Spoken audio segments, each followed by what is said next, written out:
सबभन्दा पहिला महाधिवेशन भनेको एउटा नयाँ राजनैतिक दलका लागि एउटा यस्तो कोसे ढुङ्गो हो जसले बल्ल एउटा राजनीतिक दललाई दलका रूपमा वैधानिकता, राजनीतिक वैधानिकता प्रदान गर्दछ।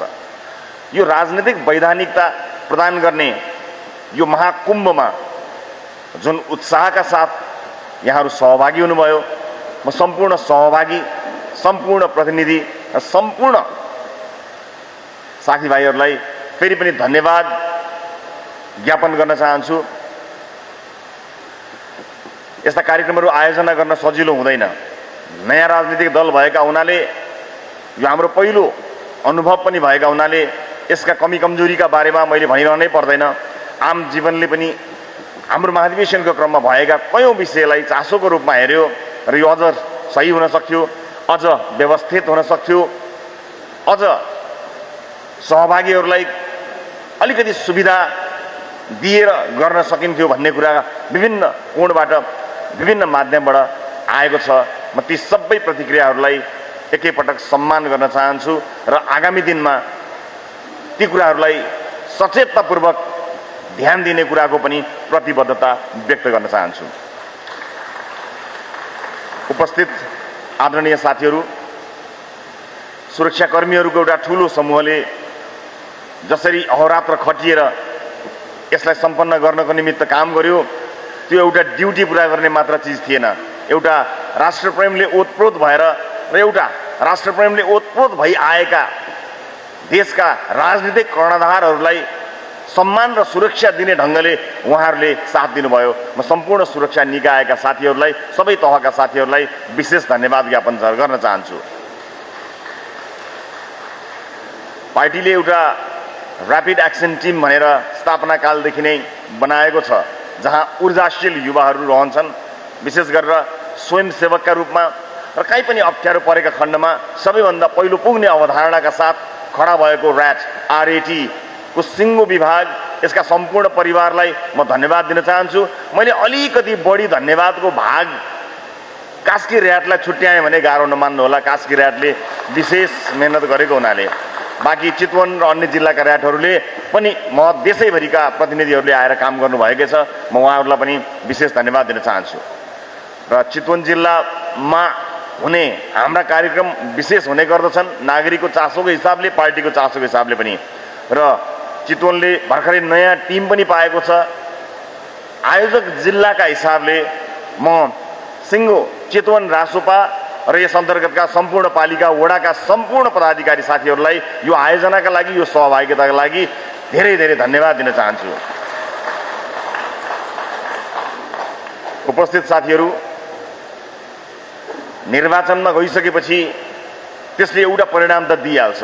प्रतिस्पर्धीका रूपमा हामीले लड्नै पर्छ, तर सभापतिका रूपमा मैले कुनै पनि जिल्ला, पालिका, वडा अथवा प्रदेशका कुनै पनि अधिवेशनहरूमा आफूलाई प्रत्यक्ष संलग्न नगराइकन अलिकति टाढा राखेर हेर्ने प्रयास गरेँ, किनकि यो पहिलो अधिवेशन र पहिलो महाधिवेशन भएको हुनाले हाम्रो सङ्गठन कस्तो अवस्थामा रहेको छ यसको सम्पूर्ण कुरा जान्नु जरुरी थियो। त्यसलाई ढाकछोप गर्ने होइन, सकिन्थ्यो होला चाहेको भए केही कमजोरीहरू ढाकछोप गर्न, तर त्यसलाई ढाकछोप गर्नुभन्दा पनि कहाँ रहेछौँ हामी भन्ने कुरा, यसको सम्पूर्ण भनिन्छ नि आन्द्राभुँडी, यो थाहा पाउन जरुरी थियो। त्यसैले गर्दा यो यी अधिवेशनहरू र यो पहिलो ऐतिहासिक महाधिवेशन सभापतिका रूपमा मेरा लागि अर्कै एउटा महत्त्व राख्ने घटनाहरू भए, कार्यक्रम भयो र यसबाट सिक्नुपर्ने कुराहरू र जान्नुपर्ने कुराहरू धेरै कुरा रहेका रहेछन् र म आफैले पनि यो कुरालाई हेर्न पाएँ। त्यसैले यी तमाम कमजोरीका बावजुद पनि जुन धैर्यताका साथ यहाँहरू सहभागी भइदिनु भयो, म देशैभरका प्रतिनिधिहरूलाई धेरै धेरै धन्यवाद दिन चाहन्छु। हिमालको चिसो, पहाडको टाकुराबाट यो गर्मीमा, यो प्रचण्ड गर्मीमा आएर जसरी तपाईँहरू अभिनुभयो, पसिनाका धारा बगाएर नाच्दै र गाउँदै यो महोत्सवमा तपाईँहरू सहभागी हुनुभयो, त्यसले एउटै कुरा देखायो कि तपाईँको पार्टी प्रेम, तपाईँको राष्ट्र प्रेम। म त्यसको खुला हृदयले प्रशंसा गर्न चाहन्छु र नतमस्तक भएर तपाईँहरूलाई आदरपूर्वक धन्यवाद ज्ञापन गर्न चाहन्छु। हरेक राजनीतिक दलका आफ्नै सङ्घर्षका कथाहरू हुन्छन्। पछिल्लो समयको राजनीतिक सङ्घर्ष अलिकति बेग्लै छ, अलिकति फरक छ। हामी फरक पृष्ठभूमिमा राजनीतिमा आएका हौँ। मैले पटक पटक भन्दै गरेको छु, देशमा विद्यमान कयौँ राजनीतिक द्वन्द्वहरू, कयौँ राजनीतिक उतार चढाव भन्दा माथि उठेर पर आइपुगेर मुलुक यो अवस्थामा आइपुगेको हो। यसभन्दा अगाडिका हाम्रा सम्पूर्ण अग्रज राजनीतिज्ञहरू, चाहे जुनसुकै राजनीतिक दलकाहरू हुन्, यहाँ यो परिवर्तनमा, व्यवस्था परिवर्तनको त्यो अग्निकुण्डमा उहाँहरूको होम नलागेको भए, उहाँहरू नहोमिएको भए आज हामी यो उपलब्धिमा आइपुग्ने थिएनौँ। यद्यपि हाम्रो युगका आफ्नै चुनौतीहरू छन्, ती चुनौतीहरूलाई सामना गर्नको निमित्त हामी तयार हुनुपर्नेछ। प्रिय साथीहरू, पार्टीका रूपमा रासोपा सुरु भएदेखि आजसम्म हामीले नियमित रूपमा अलि सहज ढङ्गले न राम्रोसँग पार्टीको बैठक बस्न सक्यौँ, न पार्टीको आन्तरिक प्रशिक्षणलाई सही ढङ्गले अगाडि बढाउन सक्यौँ, न सदस्यता विस्तारमा भन्ने जति काम गर्न सक्यौँ, न सङ्गठन निर्माणका महत्त्वपूर्ण कोसे ढिङ्गोहरूलाई हामीले सम्बोधन गर्न सक्यौँ। हामीसँग समय भएन, समय दिइएन, हामी बीच अनेक किसिमका राजनीतिक घटनाक्रमहरू भए, तर त्यसको बावजुद जे भयो आज हामी त्यही छौँ। अर्थात् जुन किसिमका कमी कमजोरीहरू हामीले छुटायौँ यो 4 वर्षमा, त्यो चिज हाम्रा कार्यक्रमहरूमा देखिन थालेका छन्। यो देखियो, अधिवेशनसम्म देखिएको छ, तर यो सधैँ देखिनुहुन्न। यसलाई हामीले सबैले गम्भीर भएर छलफल गरेर यसलाई काहीँ न काहीँ कुनै बिन्दुबाट करेक्सन गर्नै पर्ने हुन्छ। र हामी प्रतिबद्धताका साथ अब भन्न चाहन्छौँ कि अब राष्ट्रिय पहिलो ऐतिहासिक महाधिवेशनबाट राजनीतिक रूपमा वैधानिकता प्राप्त गरेको, देशकै सबैभन्दा ठुलो लगभग 2/3 सरकार सञ्चालन गरिरहेको रासोपा परिपक्व भएर अगाडि बढ्नेछ, प्रतिबद्ध भएर अगाडि बढ्नेछ। यिनीहरू गम्भीर छैनन् कि, दुर्घटना पो हुन्छ कि भन्ने प्रश्नहरूको हामीले व्यापक सामना गर्नु परेको छ। मैले यो मञ्चमा उभिएर आज भन्नै पर्छ कि राजनीतिक रूपमा हामीले परिपक्व राजनीति गरिरहेका छौँ भन्ने कुरा देखाउने कुरामा हामी चुकेका जरुर छौँ। यो कुरा हामीले मनन गर्नुपर्छ। हामीले छातीमा हात राखेर आफैलाई सोध्नुपर्छ कि हाम्रा व्यवहार, हाम्रा अभिव्यक्ति, चाहे हाम्रो संसदीय अभ्यास होस्, यी सबै कुराहरूमा हामीले देखाउनु पर्ने जति परिपक्वता देखाउन सकिरहेका छैनौँ। यो कुरा पक्का हो। तर हाम्रो नियत, हाम्रो देशभक्ति, हाम्रो राष्ट्रभक्तिमा किञ्चित शङ्का नगर्नु होला। कसैलाई शङ्का नगर्नको निमित्त म निर्धक्क हुनको लागि अनुरोध गर्न चाहन्छु।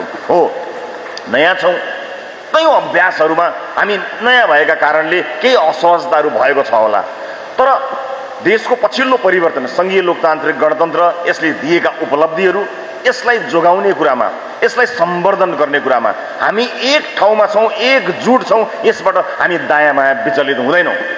हो, शासकीय स्वरूपमा हामीले प्रश्नहरू केही उठाएका छौँ। ती शासकीय स्वरूप सामर्थ्य पुग्दाका तिनलाई पुनरावलोकन गर्ने क्रममा हाम्रा मुद्दाहरू यी हुन सक्छन् जसलाई छलफलका रूपमा हामीले राखेका छौँ। हामीले घर बनाएका छौँ, तर घर जब केही समय बित्दै जान्छ त्यसलाई, त्यसका कुनै ढोकाहरू, त्यसका कुनै झ्यालहरू, त्यसको कुनै तल्लामा रेट्रोफिट गर्नुपर्ने त्यस्ता सम्भावनाका गुन्जायसहरूलाई कहिले पनि बन्देज गर्न सकिँदैन। बस हामीले त्यही भनेका हौँ। हामी यही व्यवस्थाभित्र रहेर जनताको अवस्था परिवर्तन गर्ने नाराका साथ आएका हौँ।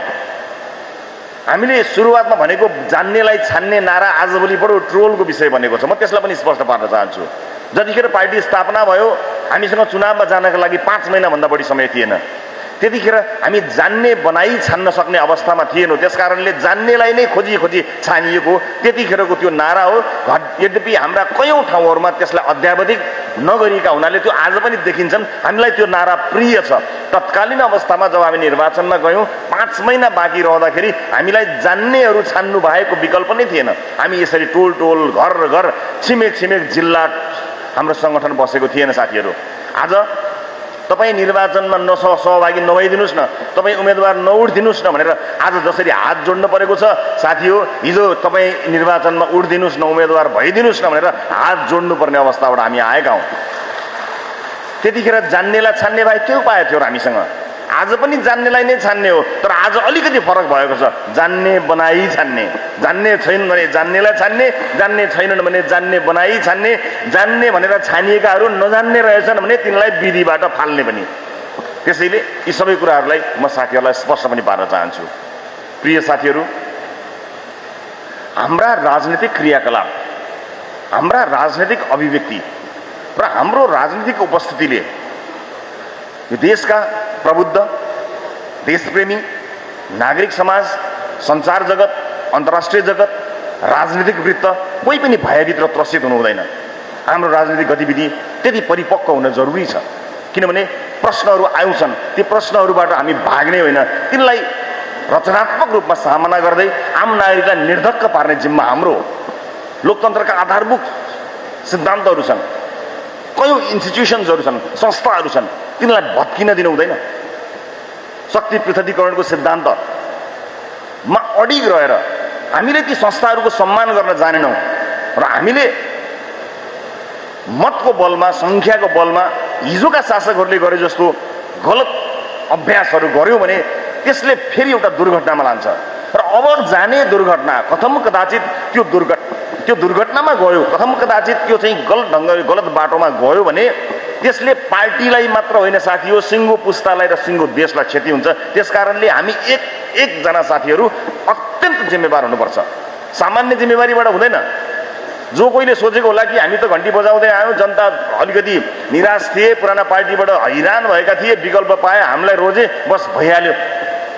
हामीलाई जनताले किन रोजे, कुन परिवेशमा रोजे, हामी आउनु पर्ने आयौँ कि आउनु नपर्ने आयौँ, हामी जित्न पर्नेले जित्यौँ, जित्न नपर्नेले जित्यौँ, अब त्यसको गुन्जायस छैन।